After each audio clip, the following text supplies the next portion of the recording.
جھوٹ کی مذمت ملاحظہ فرمائیں۔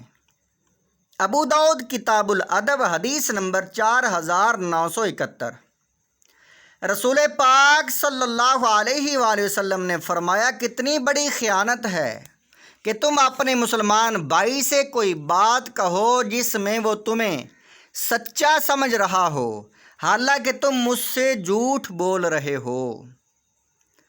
آگے حدیث پاک ہے بخاری شریف کتاب الادب میں، حدیث نمبر ہے 6094 نمبر حدیث ہے۔ رسول پاک صلی اللہ علیہ وآلہ وسلم فرماتے ہیں، بندہ جھوٹ بولتا رہتا ہے اور اس میں خوب کوشش کرتا رہتا ہے، حتیٰ کہ اللہ کے ہاں اسے کذاب یعنی بہت بڑا جھوٹا لکھ دیا جاتا ہے۔ آگے حدیث پاک ہے مساوی الاخلاق للخرائطی حدیث نمبر 117۔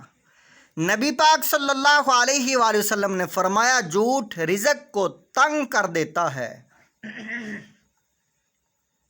ترمذی شریف کتاب البر والصلہ، اس میں حدیث پاک ہے، حدیث نمبر ہے 1979۔ سرور کائنات صلی اللہ علیہ وآلہ وسلم نے فرمایا، جب بندہ جھوٹ بولتا ہے تو اس کی بدبو کے سبب فرشتے اس سے 1 میل دور چلے جاتے ہیں۔ اس حدیث پاک میں کتنی جو بدبو کا جو ہے وعید بیان کی کہ جھوٹ بولنے والے کے بدن سے ایسی بدبو نکلتی ہے فرشتے 1 میل دور چلے جاتے ہیں۔ آگے حدیث پاک ہے مساوی الاخلاق للخرائطی حدیث نمبر 131۔ رسول پاک صلی اللہ علیہ وآلہ وسلم نے فرمایا، میں نے خواب دیکھا کہ ایک شخص میرے پاس آیا اور مجھ سے کہا چلیے، میں اس کے ساتھ چل دیا۔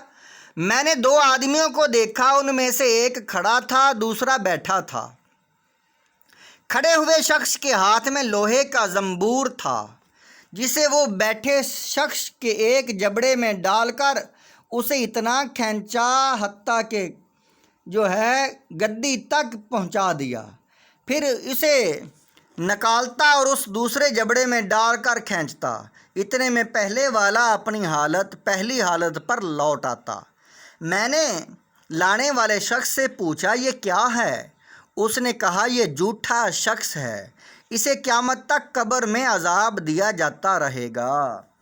ناظرین کرام، اس حدیث پاک میں قبر کی حالت کو بیان کیا ہے کہ جھوٹا انسان، جھوٹ بولنے والا، اس کی قبر میں کیا حالت ہوتی ہے، کیا عذاب ہوتا ہے۔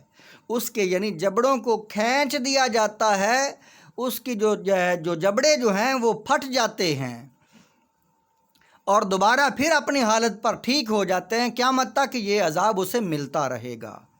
آگے حدیث پاک ہے ابو داؤد، سنن ابو داؤد کتاب ہے، کتاب الادب باب ہے، اور حدیث نمبر ہے 4990۔ پیارے آقا صلی اللہ علیہ وآلہ وسلم نے فرمایا، ہلاکت ہے اس شخص کے لیے جو بات کرتا ہے تو جھوٹ بولتا ہے تاکہ اس کے ذریعے لوگوں کو ہنسائے۔ اس کے لیے ہلاکت ہے، اس کے لیے ہلاکت ہے۔ اس حدیث شریف سے ان لوگوں کو درس عبرت حاصل کرنا چاہیے جو جھوٹ بول کر فوراً یہ کہہ دیتے ہیں کہ بھائی ہم تو مذاق کر رہے تھے۔ ایسے لوگوں کے لیے نبی کریم صلی اللہ علیہ وآلہ وسلم نے ہلاکت ارشاد فرمائی ہے۔ ہم سب غور کریں کہ دن میں کتنی مرتبہ مذاق میں جھوٹ بولتے ہیں اور اس کو جھوٹ بھی نہیں مانتے۔ ایسی ہلاکت سے رب تعالی ہم سب کو محفوظ فرمائے۔